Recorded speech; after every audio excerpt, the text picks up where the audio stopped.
पावन वंश की कथा आपसे कहूंगा, वो उस वंश का नाम सूर्यवंश है। इस सूर्यवंश में बड़े प्रतापी बड़े बड़े सभी राजा हुए। इन प्रतापी राजाओं की वंश में आगे वंशावली का यदि निरूपण किया तो समय अधिक हो जाएगा, और समय अभी ही बहुत हो चुका है। आप सब बैठे हैं लेकिन पता है सबको कष्ट हो रहा है, इसलिए वंश का निरूपण न करके वंश के धुरंधरों का बखान करते आगे बढ़ते हैं कि सूर्यवंश में आगे अम्बरीश जी जैसे संत हुए।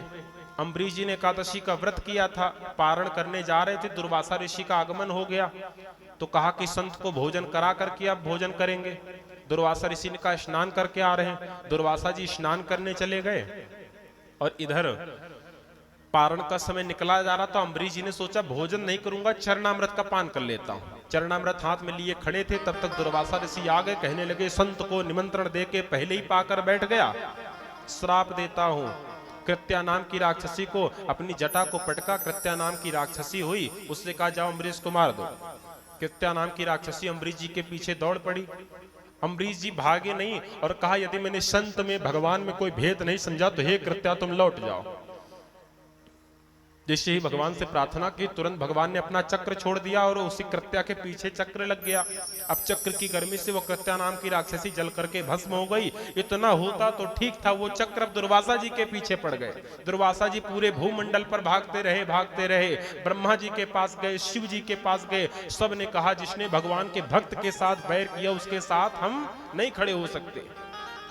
इसलिए दुर्वासा ऋषि ब्रह्मा जी के पास, शिव जी के पास भागते भागते प्रतापी थे तो भगवान नारायण के पास बैकुंठ पहुंच के कहा भगवान आपका ये चक्र के अग्नि से मैं जल रहा हूं, इससे हमारी रक्षा करो।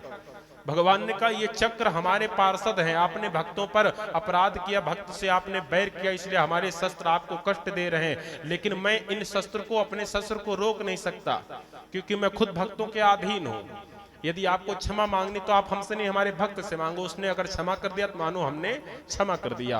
अहम भक्त पराधीनो जब भगवान ने कह दिया तो दुर्वासा जी तुरंत वहां से गायब हुए। अम्बरीश जी के चरण पकड़ लिए, हे अम्बरीश जी हमें क्षमा करो। अम्बरीश जी ने तुरंत उनके हाथ को पकड़कर हृदय से लगाया और चक्र से कहने लगे यदि मैंने संत में भगवान में भेद न समझा हो तो हे चक्र आप शांत हो जाएं। प्रार्थना को सुनकर चक्र फिर लौट गए। दुर्वासा ऋषि को लगा मैं बड़ा संत था, अम्बरीश जी गृहस्थ थे, मेरा भजन प्रताप मजबूत था। लेकिन दुर्वासा ऋषि ने कहा कि मैं अपने क्रोधवश तुमसे बैर कर बैठा, अम्बरीश जी हमें क्षमा करो। तो ऐसे ऐसे प्रतापी राजा जिन्होंने दुर्वासा ऋषि के क्रोध पर विजय प्राप्त किया, ऐसे हैं भगवान श्री राम के पूर्वज। इन्हीं की वंश में आगे राजा दशरथ, जिनके रानी तो 3 थी, पुत्र कोई नहीं थे। गुरुदेव ने कृपा करी, पुत्र कामेष्टि यज्ञ हुआ। यज्ञ नारायण भगवान ने प्रकट होकर के चरु का प्रसाद तीनों रानियों को दिया। जैसे ही माता कौशल्या जो बड़ी रानी है उस चरु को पान करने चली, तुरंत एक चील आया, उस प्रसाद को लेकर उड़ गया। तो सुमित्रा ने अपना प्रसाद दे दिया। तो कहा बहन तुम प्रसाद पालो, तो सबने तोड़ तोड़ के सुमित्रा को 2 भाग में दिया। तो जो चील लेकर के प्रसाद उड़ा कौशल्या के हाथ से, उसी समय माता अंजना पवन देव की साधना कर रही थी। और पवन देव की साधना करते करते पुत्र कामना से साधना कर रही थी। उसी समय पवन देव का वेग चला, चील के मुख से प्रसाद उड़कर अंजना माई की गोद में गिरा। पवन देव का प्रसाद मानकर उस प्रसाद को पा लिया। कौशल्या सुमित्रा कैकेयी से पहले उस प्रसाद को पाया तो अंजना माई का गर्भ पहले पुष्ट हुआ। तो अंजना माई ने जिस पुत्र को जन्म दिया, पवन पुत्र हनुमान की जय हो।